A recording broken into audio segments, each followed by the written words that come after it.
ഫോട്ടോഗ്രാഫർമാർ, വീഡിയോഗ്രാഫർമാർ, അതുപോലെ content creators, അതുപോലെ multimedia studio രംഗത്ത് പ്രവർത്തിക്കുന്ന എല്ലാ ആൾക്കാരും അഭിമുഖീകരിക്കുന്ന ഒരു പ്രശ്നമാണ് ഫുള്ളായി കഴിഞ്ഞിട്ടുള്ള SD കാർഡിൻ്റെ അകത്തുനിന്ന് ഡേറ്റ വേറെ എക്സ്റ്റേണൽ ഹാർഡ് ഡിസ്കിനകത്തോട്ട്, അതായത് ഇതുപോലുള്ള എക്സ്റ്റേണൽ ഹാർഡ് ഡിസ്കിനകത്തോട്ട് കോപ്പി ചെയ്ത് മാറ്റുക എന്നുള്ളത് ഒരു കമ്പ്യൂട്ടറിൻ്റെ അതായത് ഒരു ലാപ്ടോപ്പിൻ്റെയോ അല്ലെങ്കിൽ ഒരു ഡെസ്ക്ടോപ്പിൻ്റെയോ സഹായമില്ലാതെ ഇത് SD കാർഡിലെ ഡേറ്റ, അതായത് ഇതുപോലത്തെ SD കാർഡിലെ ഡേറ്റ എക്സ്റ്റേണൽ ഹാർഡ് ഡിസ്കിനകത്തോട്ട് കോപ്പി ചെയ്ത് മാറ്റാൻ ലാപ്ടോപ്പിൻ്റെയോ ഡെസ്ക്ടോപ്പിൻ്റെയോ ഹെൽപ്പില്ലാതെ സാധിക്കത്തില്ലായിരുന്നു. ഇത് എല്ലാ ഫോട്ടോഗ്രാഫർമാരും അഭിമുഖീകരിക്കുന്ന ഒരു പ്രശ്നമാണ്. അപ്പോൾ അതിനെ കമ്പ്യൂട്ടറിൻ്റെ അതായത് ഡെസ്ക്ടോപ്പിൻ്റെയോ ലാപ്ടോപ്പിൻ്റെയോ ഹെൽപ്പില്ലാതെ തന്നെ ഈ ഡേറ്റ SD കാർഡിൽ നിന്നും എക്സ്റ്റേണൽ ഹാർഡ് ഡിസ്കിലോട്ട് കോപ്പി ചെയ്ത് സേഫായിട്ട് എങ്ങനെ വെക്കാം എന്നുള്ളതാണ് ഈ വീഡിയോയിൽ ഞാൻ പ്രതിപാദിക്കുന്നത്.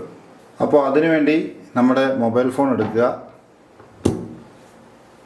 അതുപോലെ തന്നെ നമുക്കൊരു ഡോക്കിംഗ് സ്റ്റേഷൻ വേണം, USB Type-C docking station.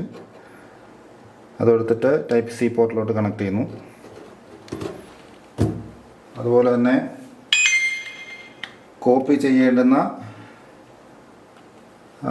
External hard disk storage, main storage എടുക്കുക. ഡോക്കിംഗ് സ്റ്റേഷൻ്റെ USB Type-3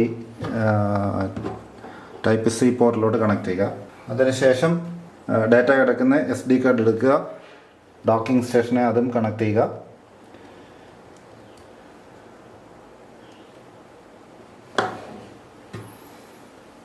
ഇപ്പോൾ ഈ രണ്ട് ഡിവൈസും നമ്മുടെ മൊബൈൽ ഫോണിൽ ഒരേ സമയം തന്നെ റീഡ് ആവുന്നുണ്ട്. ഇതിൽ നിന്ന് ഇനി നമുക്ക് ഫയൽ കോപ്പി ചെയ്യാം. ഞാനിപ്പോൾ SD കാർഡിൽ നിന്ന് എക്സ്റ്റേണൽ ഹാർഡ് ഡിസ്കിലേക്ക് ഡാറ്റ കോപ്പി ചെയ്യണം. പക്ഷേ ഇങ്ങനെ ചെയ്ത് കഴിയുമ്പോഴത്തേന് ഒരു പ്രശ്നം ഉണ്ടാവാറുണ്ട്. ഇപ്പോൾ ഈ രണ്ട് ഡിവൈസും യൂസ് ചെയ്യുന്നത് ഈ മൊബൈൽ ഫോണിൻ്റെ പവർ തന്നെയാണ്. അപ്പോൾ അങ്ങനെ യൂസ് ചെയ്ത് കഴിഞ്ഞാൽ മൊബൈൽ ഫോണിൻ്റെ ബാറ്ററി തീർന്നിട്ട് പെട്ടെന്ന് ഓഫായി പോകാൻ ചാൻസ് ഉണ്ട്. അപ്പോൾ അതിനുവേണ്ടി നമ്മൾ ഡോക്കിംഗ് സ്റ്റേഷനിൽ ഒരു പവർ ബാങ്ക് കണക്ട് ചെയ്ത് പവർ ഇഞ്ചെക്റ്റ് ചെയ്യുകയാണ്. ആദ്യം പവർ ബാങ്ക് ഓൺ ചെയ്യുക. ഓൺ ചെയ്തുകൊണ്ട് ഡോക്കിംഗ് സ്റ്റേഷൻ്റെ പവർ ഇഞ്ചെക്റ്റ് ചെയ്യേണ്ടുന്ന പോർട്ടിലോട്ട് കണക്ട് ചെയ്യുക.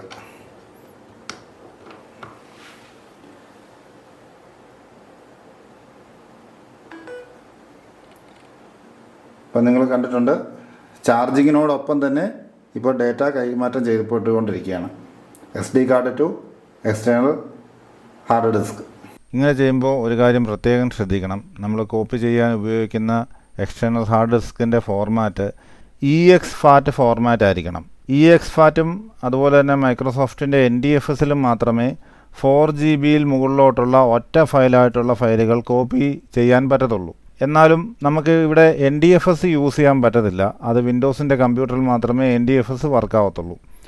എല്ലാ ഡിവൈസുകളിലും കോമൺ ആയിട്ട് വർക്ക് ചെയ്യുന്ന 4GBകളിൽ മുകളിലോട്ട് ലോങ് ഫയലുകൾ കോപ്പി പേസ്റ്റ് ചെയ്യാൻ പറ്റുന്ന ഒറ്റ ഫോർമാറ്റ് മാത്രമേ ഉള്ളൂ.